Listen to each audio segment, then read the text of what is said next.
What's going on? It's your boy Sermon at Sermon's Domain on Twitter. It's a big year for Zayn, who is formerly of One Direction.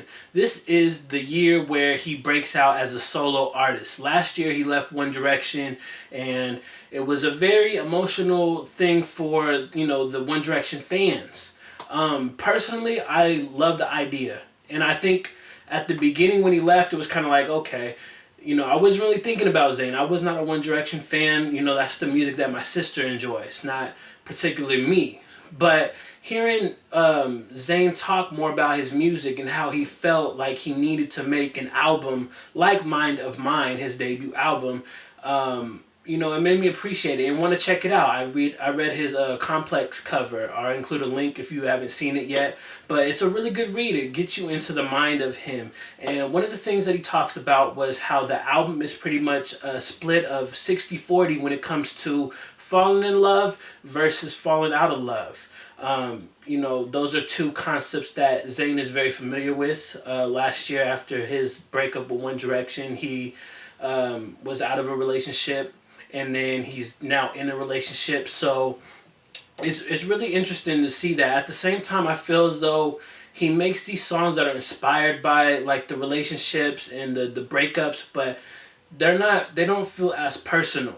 A record like Drunk, which I think has the potential to be a huge summer anthem, like with summer right around the corner, the warm weather, and people loving to drink, I think this could be a big record for him, to follow up what Pillow Talk has done, being a number one hit single. But at the same time, Drunk is a record that you can kind of hear a little bit of like Chris Brown influence in it. And I think it's a record that would sound better if it was a little more personalized. That's my thing. I don't feel as though Zayn establishes like his own identity on this album. You can hear influences of other people throughout the album. The one track that really does feel personal to him was Intermission Flower, where it's just a short intermission record where he's singing of his native tongue, which is Urdu.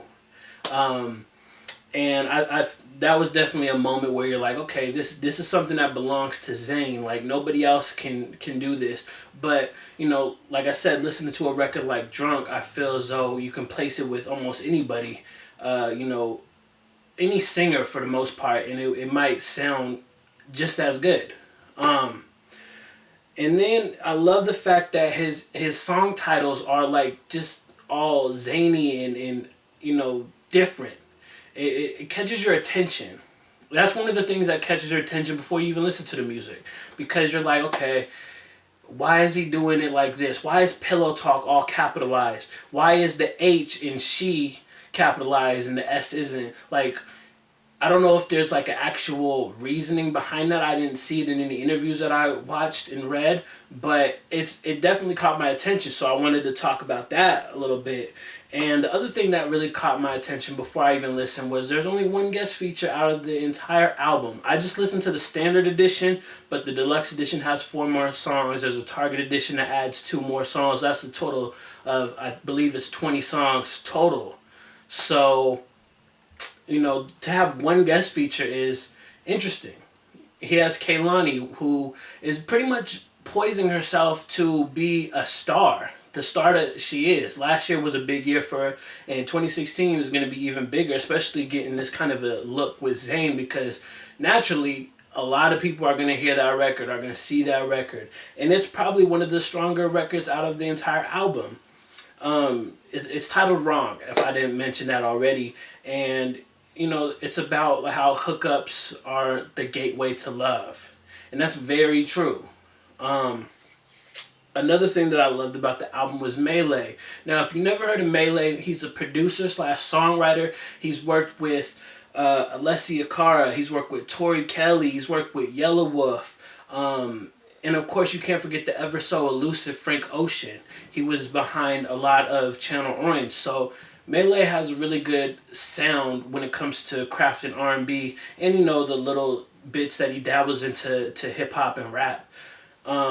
My favorite record that he was a part of is Borders. It's probably another record that really stood out because Zayn makes some really good hooks throughout the entire album. That's one of the strong points to me, was just like really loving the hooks. Another one was Lucozade, which is named after the popular energy drink in the UK, and it's written kind of funny. So I was like, "What is this? How do you pronounce this?" It might be I don't know, but I looked it up, and it was kind of cool just to see that. But like I said, overall, I don't feel as though this establishes a huge identity for Zayn. Now, don't misconstrue that as to saying like this album is not good. Oh, it is damn good. It's probably one of the best R&B albums I've heard this year so far, and you know it'll be hard to top this in terms of like everybody else coming this year. Like I said, this could end up being a top 10 release for me because I'm still getting into the music enough to where I'm walking around the house reciting it. I'm in the shower singing, you know, even though nobody wants to hear that. But, you know, Mind of Mine is a really good album, and it's a strong debut for him. And even more so, it's the proper reinvention. If someone like me, who is predominantly hip-hop and you know R&B, can really enjoy this album, that shows you how much he's progressed since his days as a pop star in One Direction. But I would love to know what your thoughts are on Mind of Mine in the comment section below. Did you like the album? Did you not like the album? You know, how did it feel to have only one guest feature? Was it a good choice for him?